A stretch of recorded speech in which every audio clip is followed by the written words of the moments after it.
In this video, you'll learn how to enable privacy mode in Cursor.Ai so you can keep your code and data more secure while you work. We'll go through each step slowly and clearly, and I'll explain what's happening along the way so you know exactly what you're changing and why it matters. Let's start from the very beginning. First, make sure Cursor is open on your computer. If you're not already in the app, go ahead and launch it now, just like you normally would when you're ready to code. You can have any project open. It doesn't matter which one because we'll be working in the general settings for the editor, not inside a specific file. Once Cursor is open and you can see your workspace, the next thing you need to do is open the settings menu. The quickest way to do this is by using a keyboard shortcut.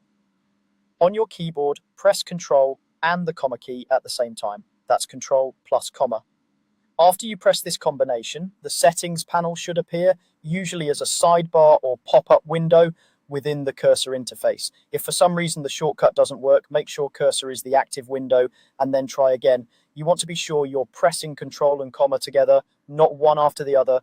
This shortcut is simply a faster way to reach the same place you could get to by clicking through menus, but using it will save you time whenever you need to adjust your preferences in the future. Now that you're in the settings area, we're going to look for the privacy mode option because there can be quite a few settings. The easiest way to find what you need is to use the search bar. Look for a search box within the settings panel, click into that box so your cursor is blinking there, and then type the phrase privacy mode. As you type, Cursor will filter the available settings and show you anything related to privacy mode. You should see a result or a section labeled privacy mode. This is the control that lets you manage how Cursor handles your data and interactions with the AI. Finding it through the search is much faster than scrolling through a long list and trying to spot it manually. Once you see the privacy mode entry, you'll notice there is a toggle next to it. This toggle is what actually turns the feature on or off. If privacy mode is currently off, the toggle will usually appear in a disabled or grey state. To enable it, simply click on the toggle so that it switches to the on position. It may change color or move to the opposite side to indicate that it's active.